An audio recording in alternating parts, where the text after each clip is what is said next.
Thank you so much for sharing your morning with me. I am JB Bryan, the President and Chief Investment Officer of JB Bryan Financial Group, the home of AfroEconomics, a strategic financial management program designed for the advancement of Black wealth in America and abroad. From 1995, God has blessed me with this opportunity to have my investment advisory firm. Thank you for sharing this time with me. Indeed. I appreciate those of you who are live. I appreciate you, Ms. Barnes, Mr. Smith, Rosita.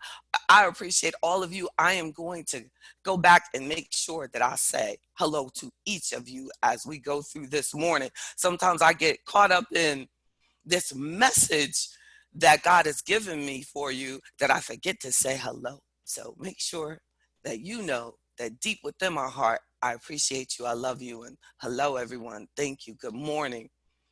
Today, I wanted to discuss the power, the intellect, the strategy of the ant. I think it's amazing that in Matthew chapter 6, verse 9 through 13, no, the actually, and well, I want to start with our prayer, and I'm going to go into Proverbs chapter 6 about the ant. Indeed, let's start with our Father in heaven, hallowed be your name, your kingdom come, your will be done on earth as it is in heaven. Give us this day our daily bread, and forgive us our debts as we also have forgiven our debtors. And lead us not into temptation, but deliver us from evil. Amen. That's Matthew chapter 6, verses 9 through 13. Now, I believe the ant in Proverbs chapter 6, verses 6 through 11, has some key characteristics that I really think it's important for us to realize, especially as we live in a world as thought of as minorities.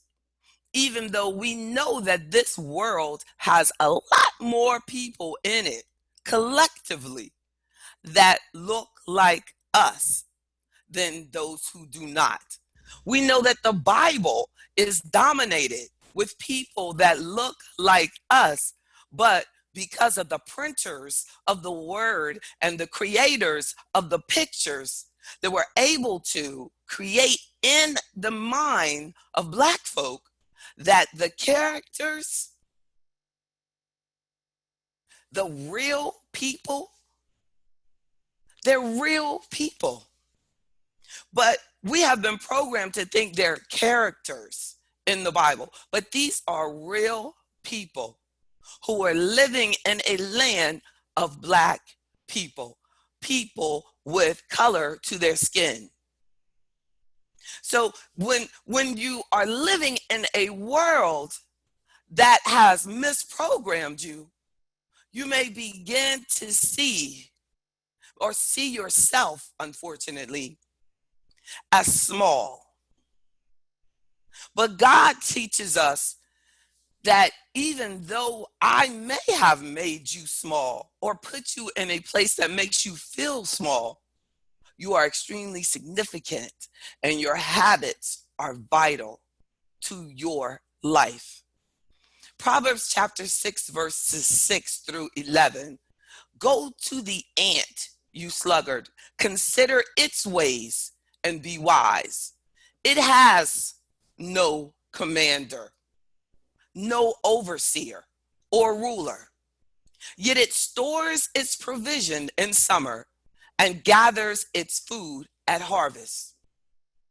How long will you lie there, you sluggard? When will you get up from your sleep? A little sleep, a little slumber, a little folding of the hands to rest. And poverty will come on you like a thief, and scarcity like an armed man. The ant says, consider the ways of the ant. It says, the word is talking to the lazy person. Consider the ways of the ant and be wise. The ant, it has no commander. It has no boss, no ruler. It has no earthly, this, person is my boss. They're in charge of me. I have to answer to them. I have to worship them. That's not how the ant is programmed. And that's why I said today that there are certain things about the ant, because the word has told us that. Consider the ant as a way to motivate you and change our ways so that we will not fall victims of this world. So that's enough. So I have 10 things that I have pulled out, pulling in additional scripture, but these are things that just from no, particular reference, I can't, promise you I haven't had a discussion or been able to talk to an ant. But just in my life of, say you're walking down the street and you see, these ants over here, and they've worked hard because they're very tiny and they have this great big collection that they've made this ant hill. And you can tell they've put a lot of effort because they're going in and coming out and going in and coming out and going in and coming out. Why is it that some people can walk down the street, see that, and walk by and see that they are working hard? Leave them alone. That's an ant place. It is of no bother to me. That is not my concern. And some people will walk right up to it and kick the anthill. Do you all understand what I'm saying? Bonita, Miss Perkins, do you see what I'm saying, Miss Ramadan? That there are some people who, for some reason, that even though you are doing everything that you can do, you are being productive, you're not bothering anybody, you're taking care of business, they will look at your work, Valencia. They will look at your focus and kick it. And kick it. How do you find the faith to rebuild, to become better and stronger than ever? Well, what happens when you do that? To the anthill, the ants scatter, and then they immediately find their way back together. They immediately get back on work. They immediately get back on tasks that God has given them to do. That's what I challenge us to do. Stay on task. Stay on point. So my first point I want us to get from the ants is that we have the need. God wants us to focus. In Philippians chapter 4, verse 8, and now, dear brothers and sisters, one final thing. Fix your thoughts on what is true and honorable and right and pure and lovely and admirable.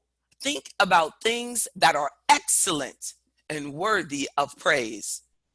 Think about how many times through your day you will have negativity hit you right in the face. You can either allow them to knock down your anthill and what you've been collecting and what you've been putting together, or you can make sure that you get right back on point and refocus and make everything better than ever. How do we make a negative situation better than and stronger than it ever was before? I had when I would just say my daughter's half brother was shot in the leg, and when his leg was shot, when it healed, it became like the bone became stronger than ever. And I thought that was amazing, like just the bone where the bullet had hit the bone, that the bone like regathered itself. And it just became stronger and stronger and stronger. That's what we have to allow into our life. Something comes in, it pierces you, it hurts you, it brings you down. Um, that it someone in your family is killed or injured, or and it pulls you off course, and you're trying to figure out how am I going to regroup from this. Maybe maybe your spouse dies, or maybe your spouse leaves you. How do you regroup from that? We have to refocus on God. And he says, fix your thoughts on what is true and honorable and right and pure and lovely and admirable. Have you seen it? When a person will go through the most horrible experience and they cannot take one moment to realize how blessed they are. I had a client call me one time and she said, I was in the car, got my new truck, and then this car came out of nowhere and hit us. I said, well, who was in the car? She said, me, my husband, and 2 grandchildren. And they messed up the car, JB. They messed up the car. It's a brand new car. They messed up my car. And I had to stop her. And she probably was like, JB, oh my goodness, that girl.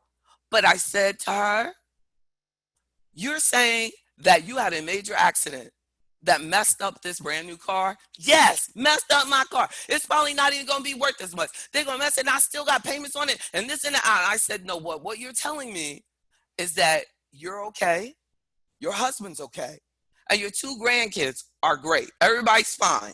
Yeah, we just walked through, but my car. And I said, no, you're not seeing the blessing in it. Because we're talking about 2 seniors, one of which was handicapped. That could have been a horrible situation. Not to mention, if the kids, something had happened to the kids, they'd have to live the rest of their life out knowing that they were there, or the kids were with them, or and something horrible happened. People have to live through stuff like that.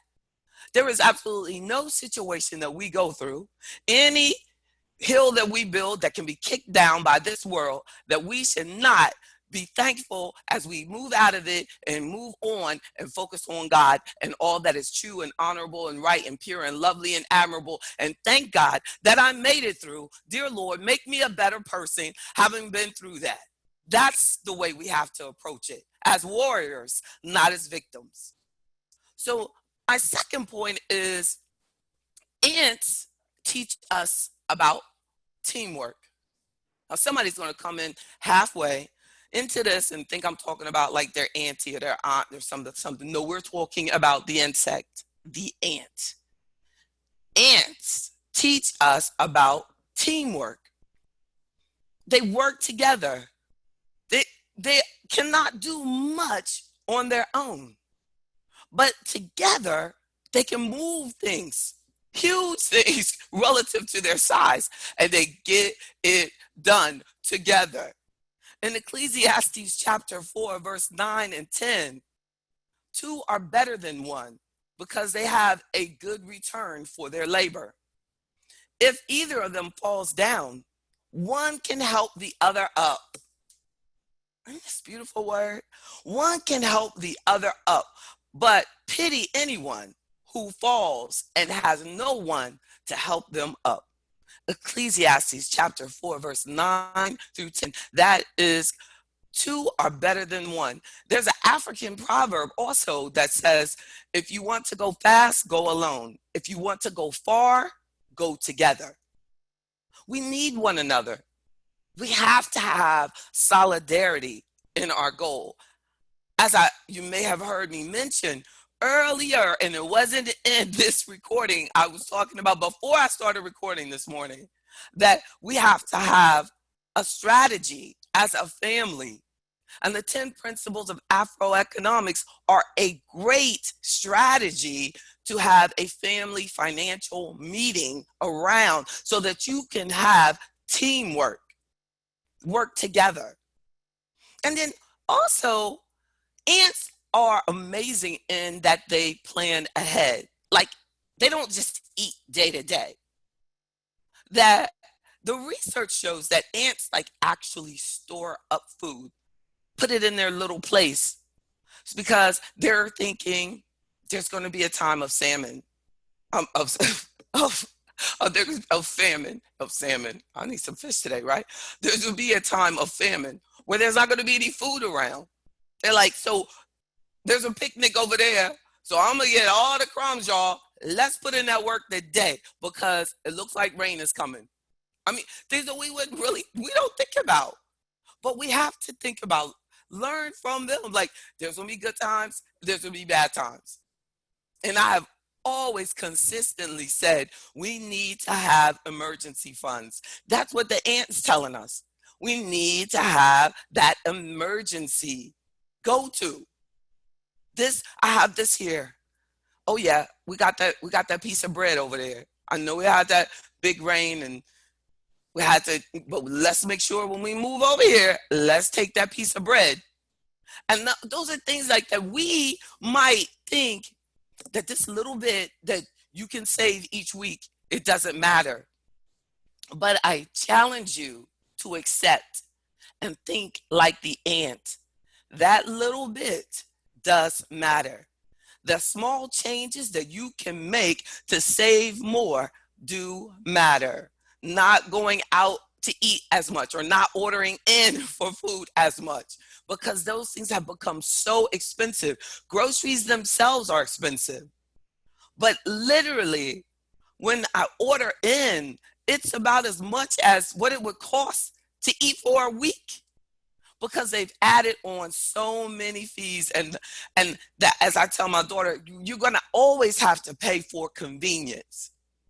So if you have the time, then you should do what you have to do, cook. If you have to work and for some reason that means that you can't cook, then it makes sense.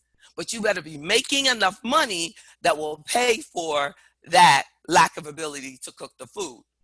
If you're not making enough money, then you have to be wise, because you could actually spend more money on buying things for convenience than actually just taking the time and cooking.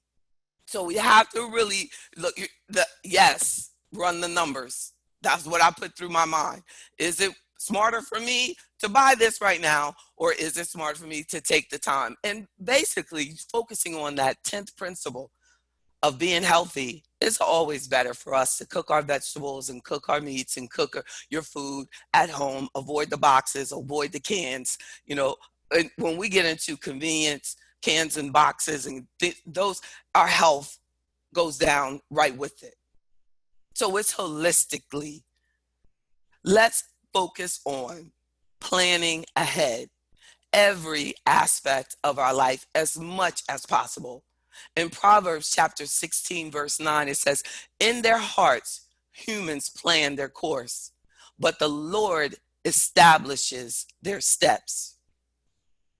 By no way does that say, don't you plan nothing. It says God will make sure. He will tell us how to get it done. There are things that you will say, that's impossible. But the ant teaches us that it is possible. God shows us as Christians that He will establish our steps. He will establish the steps. He will make it possible. Plan. But if you don't have a plan, He can't help you establish steps and you're going nowhere. In Luke 14, verse 28, suppose one of you wants to build a tower. Won't you first sit down and estimate the cost to see if you have enough money to complete it? Make that plan.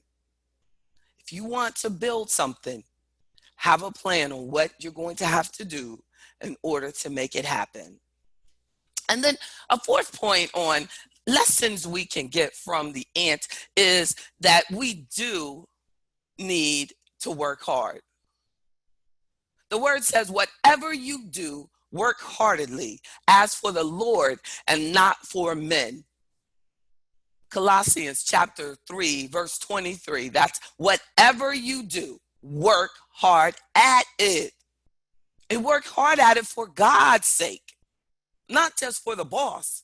And I think that we get confused on that sometimes, because we'll go in and be lazy and not give it your best because you're not thinking about what you represent as a child of God.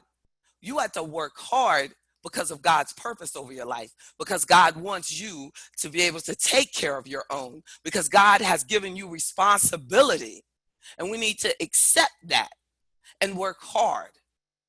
In Ecclesiastes chapter 2, verse 24, there is nothing better for a person than that he should eat and drink and find enjoyment in his toil. This also I saw is from the hand of God. This is from the hand of God.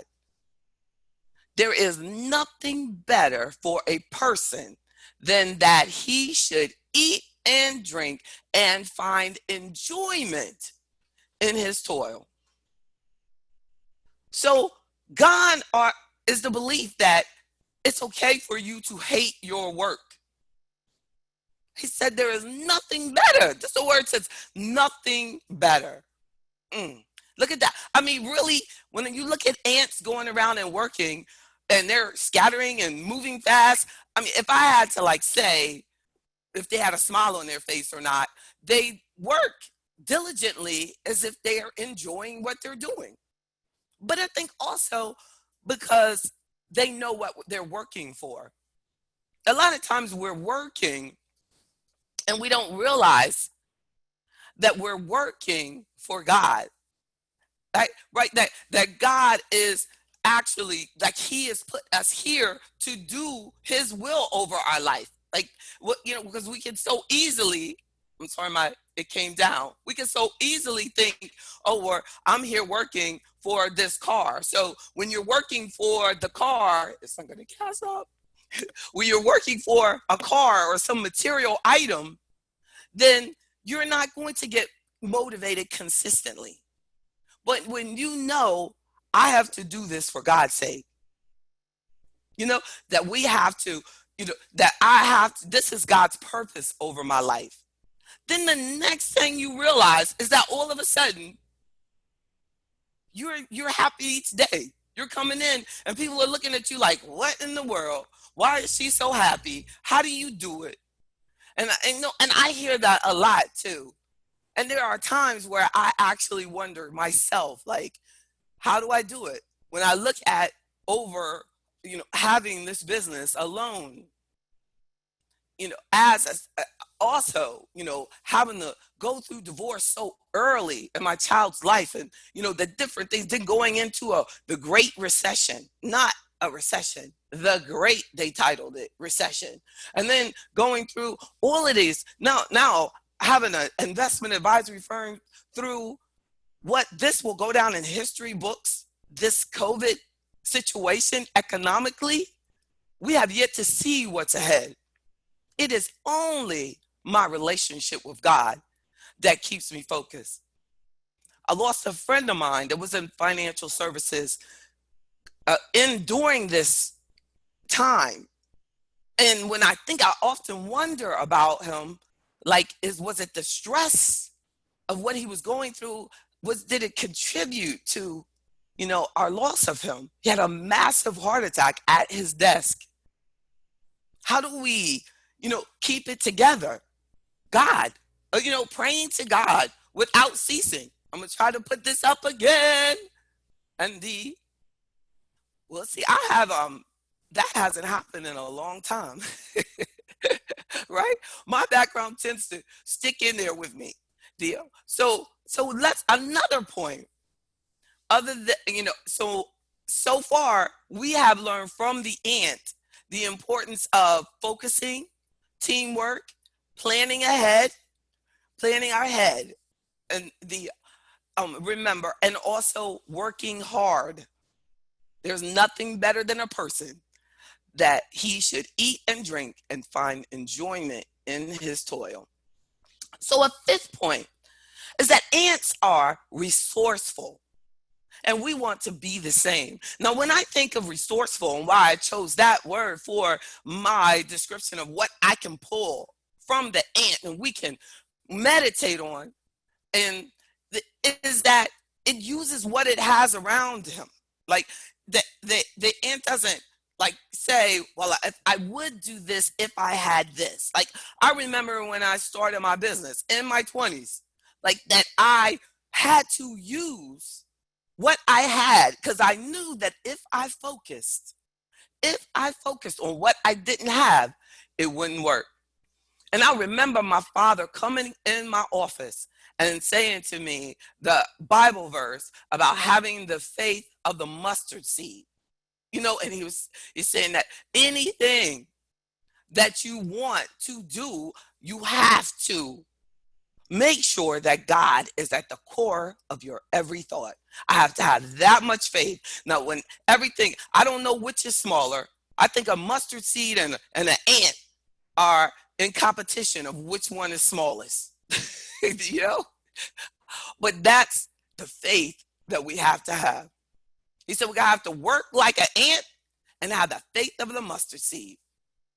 In Ecclesiastes chapter 2 verse 24, there is nothing better for a person than that they should eat and drink and find enjoyment, and that's part of resourceful. And then also in discipline, my sixth point, I want to say disciplined and repetitive, and that you're okay with that. Like, you know how some people, they just cannot continue. They go, I'm so sick of doing this. Well, the ant will every day do the same thing in order to progress. They know that they have to do the same thing. They get up, they find their food, they clean their facilities, they build their house, they whatever job that they've been given. I would like to think that they're doing it and they're disciplined and they understand the power of that repetition. We are told to pray without ceasing. If there wasn't power in the repetition and power in discipline, we wouldn't be asked and instructed to do that. In 2 Timothy chapter 1, verse 7, for the Spirit of God gave us does not make us timid.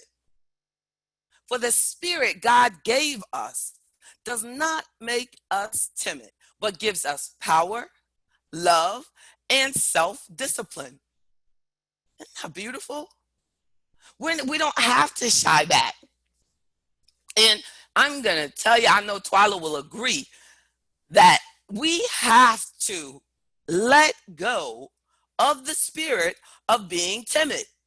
Now, as a Black person in a society in the United States of America, I don't know of any other country. I don't know other countries, I don't know it.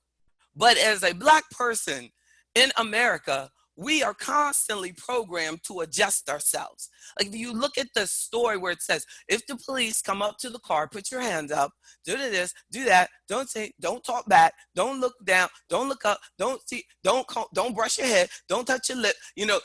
That is giving us a spirit of being timid if we're not careful. So we want to be empowered by knowing what scares the other people. Because, see, your enemy can come with a spirit and put that spirit on you and make you accept it. And that's what sometimes I have that challenge with, with the Black Lives Matter. The Black Lives Matter gives you a spirit of being timid. Like, don't you know that I matter? I matter. That I'm not, versus God says he wants us to have power. We should be focusing on power. This is the word. The Spirit of God gave us does not make us timid, but gives us power, love, and self-discipline. And that's why I push so much about the self-discipline of having our savings and not being intoxicated and not breaking the law and not giving any enemy any access to you. Soon it's going to be on the news, and there was a brother who fell asleep through a drive-through window and he was intoxicated. This is what they're saying. But you can kind of assume that if you're going through a drive-through and he fell asleep, there was something going on. Well, instead of the Wendy's calling the hospital and the EMS and saying, hey, this person could be dead. But they assumed because it was a young black male that it couldn't be a health problem because they're superhuman. Isn't that sad? So they call the police. So the police, and it's on video, they're tackling him and everything. And then the brother gets up, steals the taser gun from one of them. He runs. Now, mind you, they know he's intoxicated because they took the sobriety test. He did not try to harm them. He beat them, ran, and they shot him in the back running away. Tased him, shot him, and everything. But I saw the power, but it was weakened because they had him at his weakest point. And I said, here it is. That brother is intoxicated. And he still beat 2 police officers off of him and ran away. He had a spirit of love and self-discipline deep within him. He didn't even try to harm them. He ran away, and the enemy shot him in the back several times and tased him.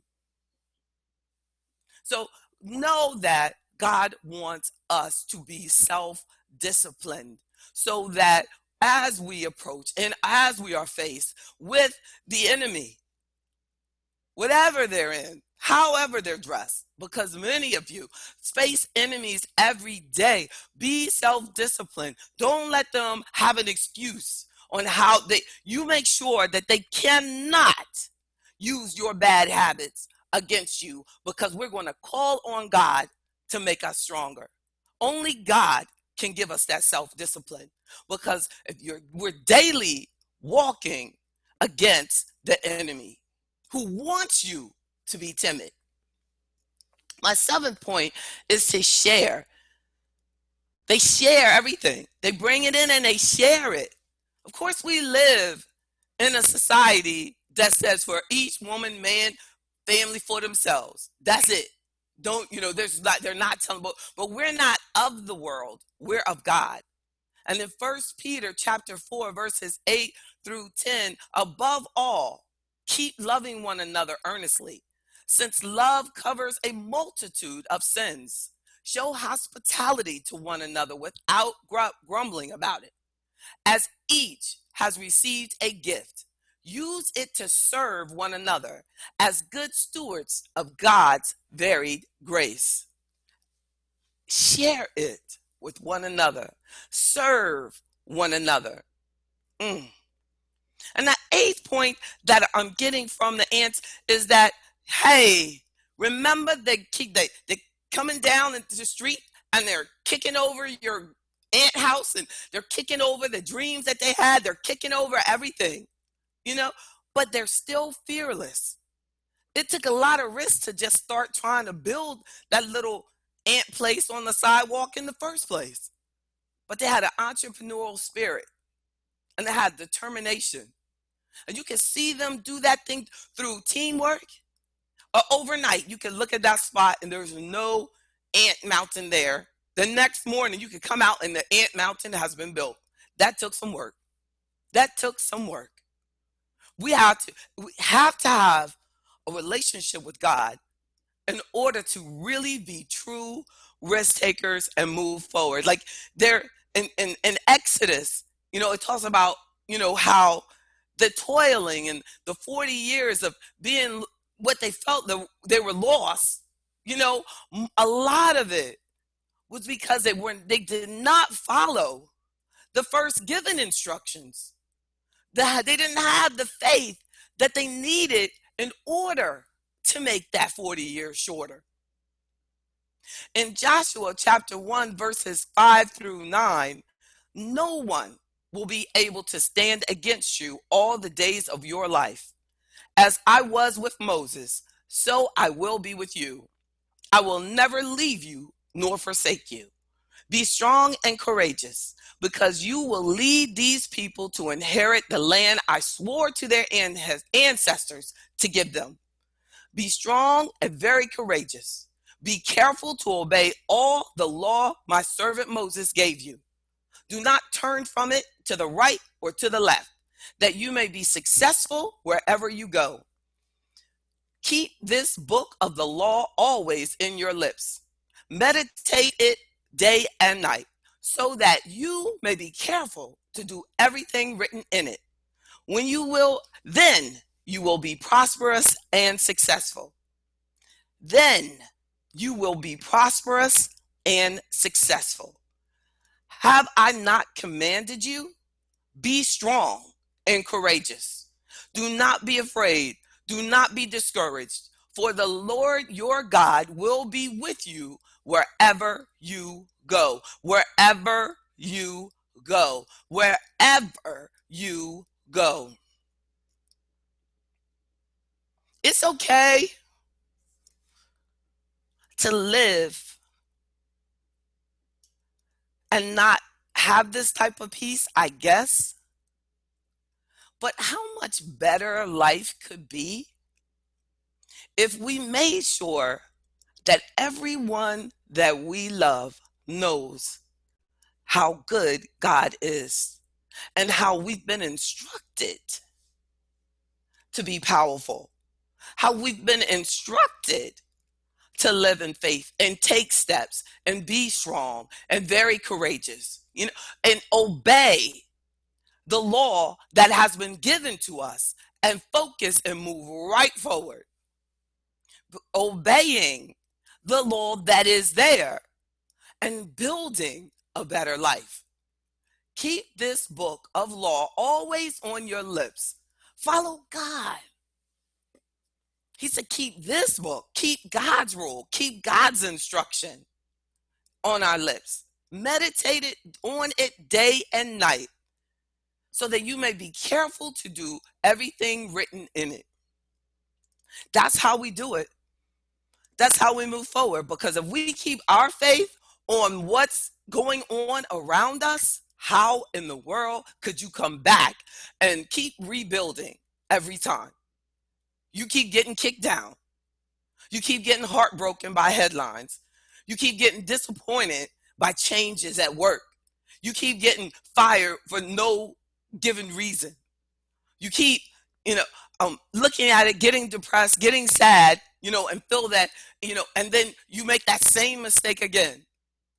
But what we have to do is every time try again. Every time try again. Have that perseverance. That's how forgiving God is. We have to focus on forgiving ourselves. He's gone past it. He said, just wake up, look at the law. Don't break it. Don't look to the left or right. He knows you're human. But then you go back to your instruction. You go, oh, I look to the right. That's what I shouldn't have done. And I do that a lot during the day. I'll find myself totally distracted on something that has nothing to do with serving God's purpose, living God's purpose over my life. Just something I want to do. Well, that's not what the instruction says. It says focus. Don't look to the left or the right. Move forward. My ninth point is to create your own world and build it. The ants create their world. They create their community. They build their own. In Proverbs Chapter 12, verse 11, whoever works his land will have plenty of bread, but he who follows worthless pursuits lacks sense. Sometimes, in this world, it's easy to just focus on quick things, easy things, whatever's like right in front of you. That's where the bad habits and breaking the laws, will come, because you're feeling like, what can I do? This is, if I do everything that's right, this is all I make. But if I do this, then I'll make so much more. But God said, follow my law, and he will never prosper you and make you successful over the long term, internally, which is most important, by doing something that's wrong. It's not going to work. It's not going to work. And the only way to come out of it is by keeping your relationship with God and developing a relationship with God so that he can show you how to work your land, to work all the gifts that he has given you, and you can serve his purpose over your life, which is much greater than anything that I can even imagine, that we can't even imagine how much God has for us. I know that I am not all that God has planned for me to do and be, because I still sometimes feel fear. I'm hesitant to say what God has put in my heart to say. But each day, as I focus more on God, the more faith I have in I have to say it. Because if I don't say this, if I don't share this message, who will? God is using. If Moses did not help his people, who would? That's what his purpose was. Find your purpose. I know my purpose. Now I have to make sure that I never turn to the left or the right, that I always follow God's rule. And he said, do these, do that, do that, and then what? You will have the success. And he's not talking about how big your house gonna be, what your car gonna be. He's gonna talk about how you're gonna feel good about yourself, how you're going to know that you are living in God's will, and the joy and the peace that only can come from God, that priceless stuff, because everything on this world, everything we can touch is only temporary. But the joy that God gives you when you know that you're living his purpose, that is true priceless. That is true. That's priceless. It's real. It's everlasting. Every day, God is the same good God. The world's going to change every day. Everybody, oh, all this stuff. Everything, oh, what's going to happen next? Only God knows. So stick with God, because he knows and he got you. He got us. No matter what happens, he's got us. I know that. And the final point about what we're pulling from the ants is that God wants us to step up, be responsible like the ant. The ant knows its responsibility. It knows how much his family needs it. He knows that his job on the team, and it's doing it. You don't like look at a whole bunch of ants and then you see this one ant, or two, like, forget y'all, and moving over to the other side. Well, you see the ants, they're walking together. They're taking care of each other. They got each other's back. They're moving together. They're staying on the mission because they know that they're responsible for each other. In 1 Timothy chapter 5, verse 8, but if anyone does not provide for his relatives, and especially for the members of his household, he has denied the faith and is worse than an unbeliever. How beautiful is that? How beautiful. May God use this word to inspire you to be fearless, to be focused on God, to live that life that God has promised you, of power and love and truth and honesty, right? Oh my goodness. Yes, indeed. Twyla is talking this morning. Y'all see her? Oh my goodness. Wow, you were talking. Oh, wow. Oh, wow. Yes, indeed. I know I hit some serious points this morning, just talking about the what our movement forward. Yes, indeed. Thank you so much. Twyla, you are a blessing. Yes, indeed. And Twyla says that we have a responsibility to live and not to just exist. The purpose-driven life. Yes, indeed. Let's have a purpose-driven life. God gave us that. God gave us that. He gave us instructions on that. Oh, you are a blessing to me. But let's continue to be like ants for each other. At AfroEconomics, I created that so that you won't feel alone. So I won't feel alone. So that you know where, and I put God at the core of it so that you know where my heart is. So that you know why I do what I do. Unapologetically. I can't apologize. I've been in meetings and people have told me, I remember one time I was in a meeting and this older white man, I was younger at that time, and he said, honey, I'm just going to give you some advice. Don't talk about God, in the meetings. And I said, sir, I own my own business. And if anybody wants to do business with me, they do business with me. But my relationship with God is not negotiable. I don't sacrifice me and my relationship with God for some little bit of business to try to satisfy them. Man got quiet. Thank God. But I just thank God for giving me that as a young person. I have no idea what I was doing. I wasn't like I was going into church every day and all of this. I wasn't, but I just knew. And, that's how important, we are as parents. It's not the driving them up and dropping them off at church and putting them into Sunday school, but it's my parents taught me to live in integrity.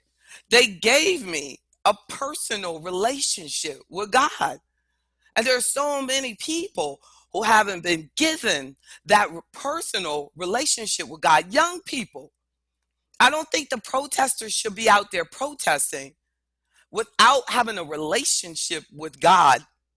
Because if the devil comes down on them, they need to know how protected they are. So if you have a person in your household who is out there protesting, because I do my protests privately with God. But I'm going to tell you, if you have out there, you make sure that they know that God is on their side and that God gave them a direction to not be timid and to have power. We already know. So I don't need a t-shirt that says my Black Life Matters because God already told me that. He made Adam black.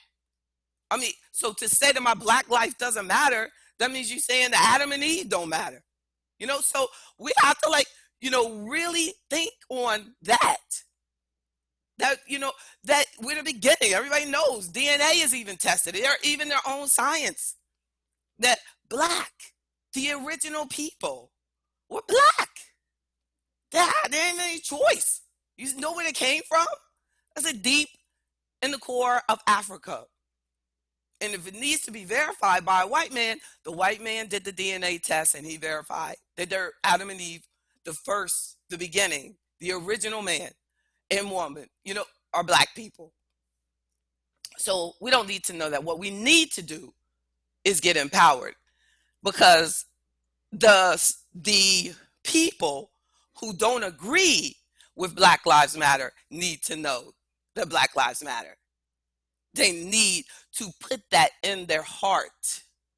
Because if they truly believe that all lives matter, then this world would be a better place. This world that we live in this little section of the planet where we're a minority, we wouldn't even feel like a minority if everybody had God in their heart. Keep God in your heart so that you don't embrace that you're a minority, but that you embrace that God said you are the originals, that you have a history of strength, that you are put here to bring truth and love and help make the world a better place. So we have to do. We don't have to accept a system of lies and disparity. We have to create it by the strength and the direction of the word that God gave us. God gave us everything we need. We just need to move forward on it. Thank you all so much.